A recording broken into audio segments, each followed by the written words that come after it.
Bonsoir encore. Merci beaucoup, Spencer. Ça a été très pertinent en tout cas. Merci pour cette exposition. Bon, j'aimerais juste poser quelques questions. Bon, je vais dire, quel est le rôle de la jeunesse africaine dans l'exploitation de ces ressources-là? Doit-on laisser nos dirigeants, à leur gré, négocier comme bon leur semble?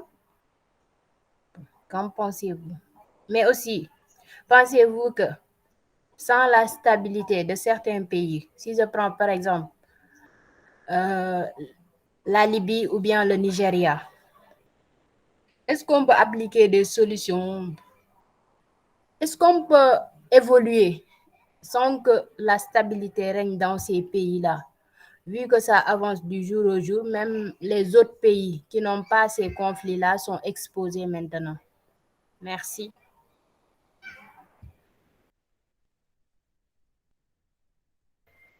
Ok, Fatima Seck, merci beaucoup de ton intervention. Donc, je retiens deux questions. La première, c'est est-ce que les jeunes peuvent rester sans rien faire, ou bien qu'est-ce que les jeunes peuvent faire euh, face à ces contrats mal négociés?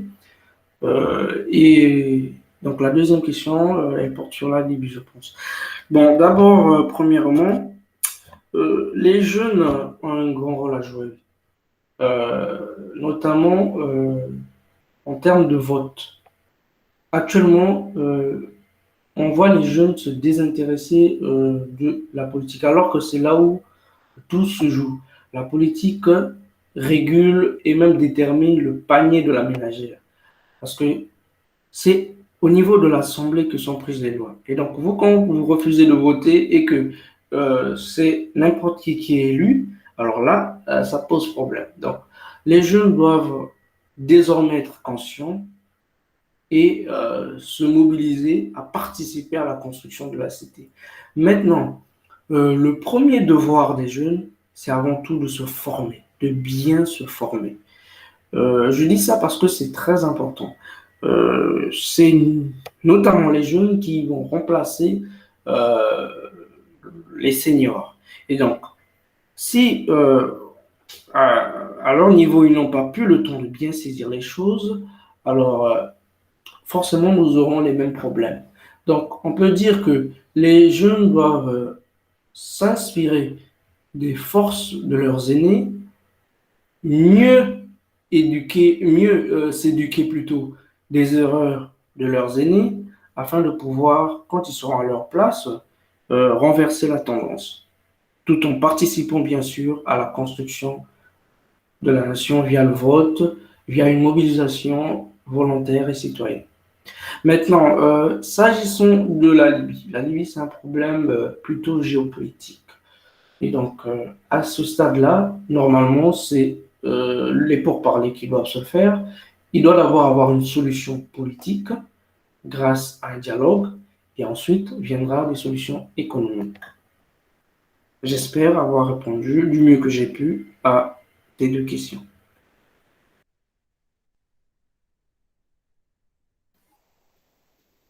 Oui, oui, exactement, exactement.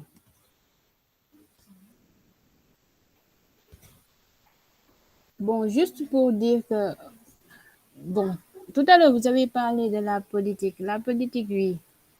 Bon, je suis parfaitement d'accord.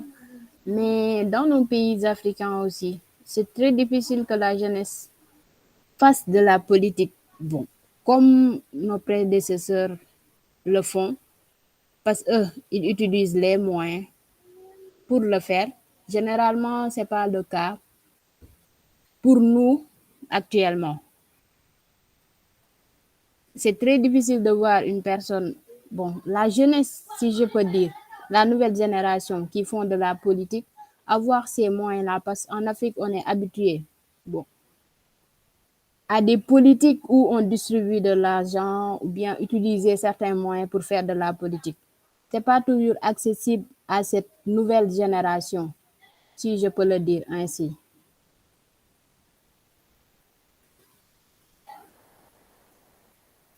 Bon, merci, c'est juste ce que je voulais ajouter.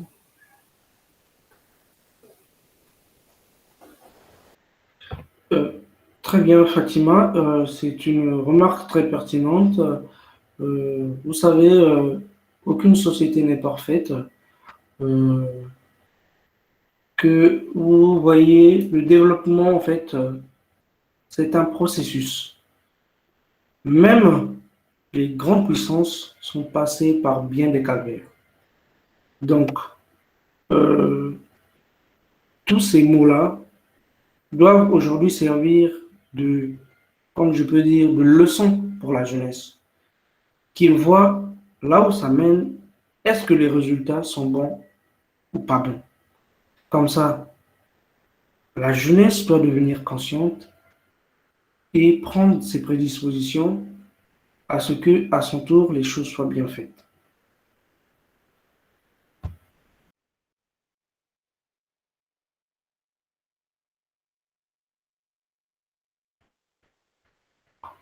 Bon, maintenant, j'aimerais vous susciter votre intérêt sur quelque chose de très important. Nous allons regarder une vidéo ensemble et après, vous allez réagir, d'accord? Donc, voilà.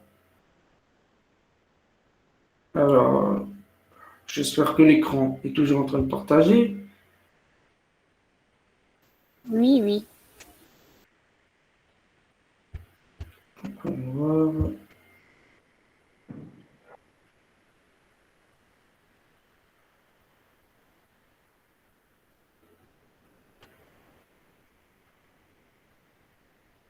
Alors, ça charge.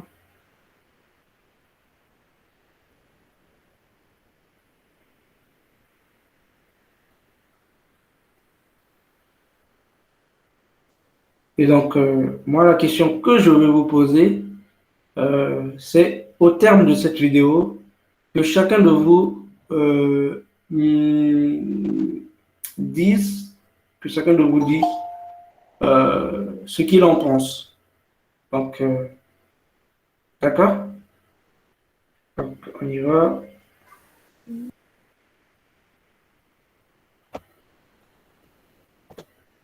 Alors,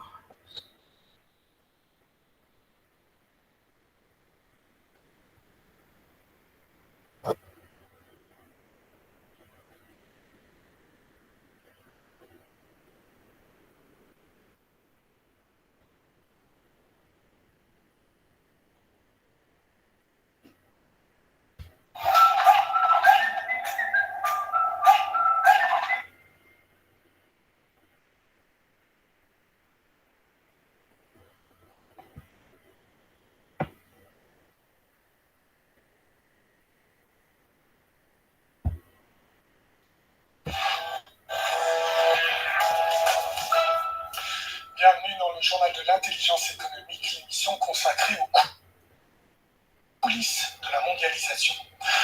On connaissait la carte au trésor de Robert Stevenson. Eh bien voici celle de la Banque mondiale. Elle est baptisée la carte à 1 milliard.